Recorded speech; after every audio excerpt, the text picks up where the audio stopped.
when I say that, seek to understand and not to be understood, it comes down to communication. It's a big one.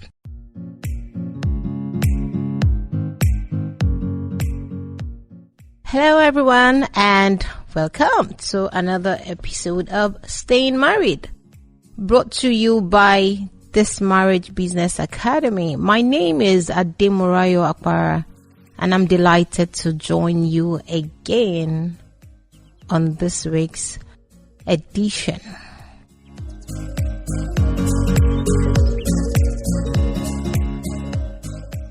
So we've been on this journey of building the marriage construction, right? And then we've been sharing 5 A's, as I describe them, of the things that are critical to building a lasting marriage, right? Today we are moving on to the 4th A, and this is a really big one. It's a really big one. It has so many sides to it.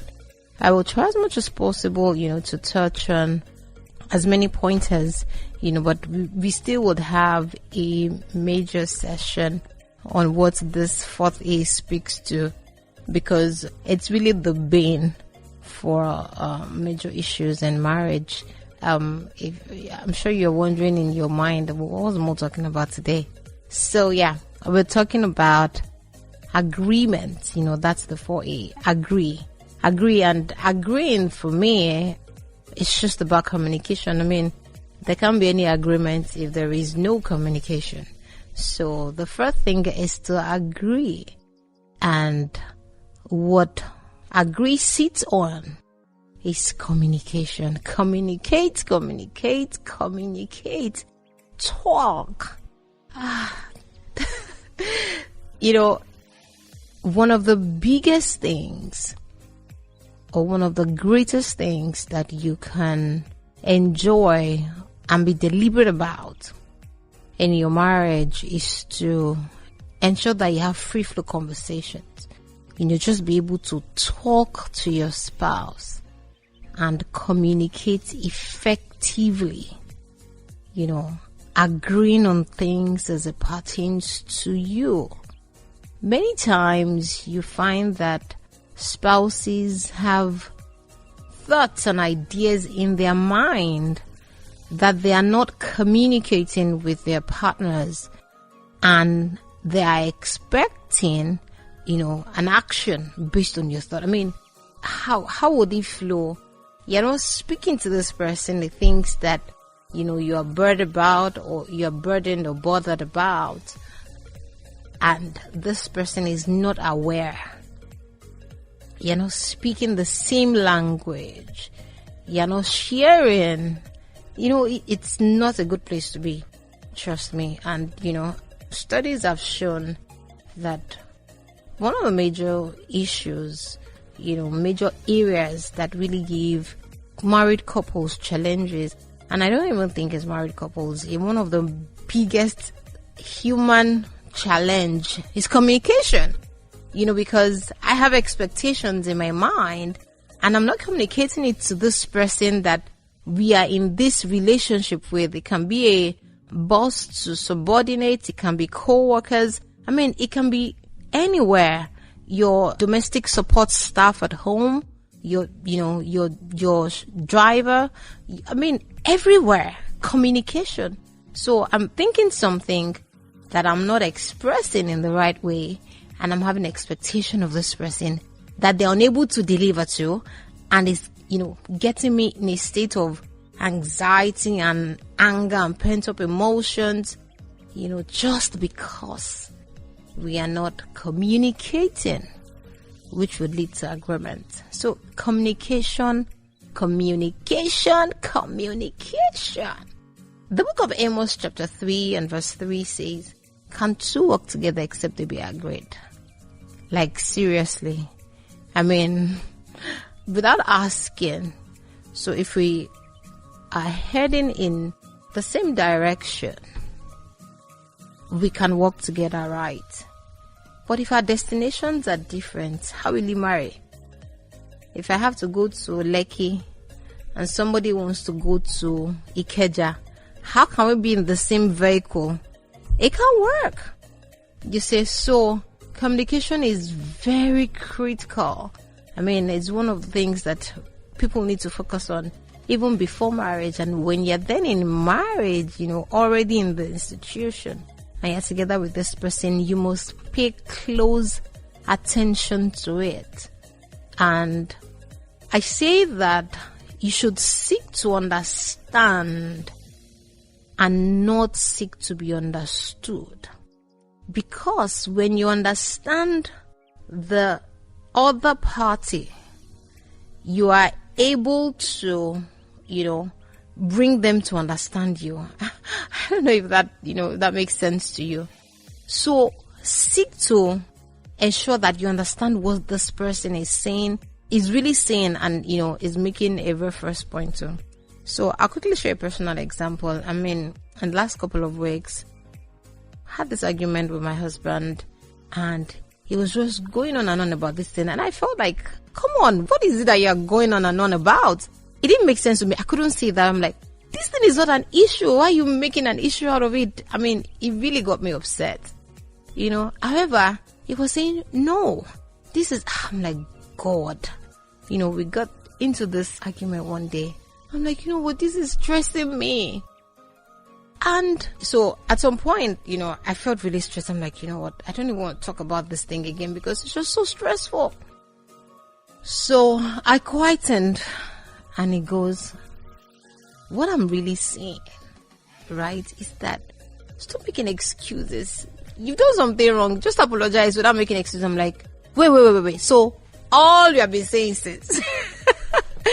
I mean, and this issue lingered on for about 2 weeks, yeah? I mean, I was just at a place this matter is not any big deal. I felt like I apologized. He said I did it. I apologized again. But what am I saying? So he struck me. I'm like, okay. So this is what you've been trying to say, and that you were not saying clearly. Okay, perhaps. And then, I usually like to cast the mirror back and say, okay, so Yusuf, you were not listening, for what he was actually saying. We may not have dragged it this long. So when I say that, seek to understand and not to be understood, it comes down to communication. It's a big one. And I'll take another reference, from Genesis before I share a couple of things that I believe can help you. Of course, there are no two circumstances that are the same, and there is no one size fits all answer. But there are things that you can put in place. There are principles that you can action, that can help you on your communication journey. I want to show you how important this communication thing is. And one of the biggest scripture that speaks to communication for me and being on the same page, especially in context of marriage, it's in Genesis, and it's the story of the Tower of Babel. If you're a Bible scholar, you know this story. And at the time in the world, there was just one language.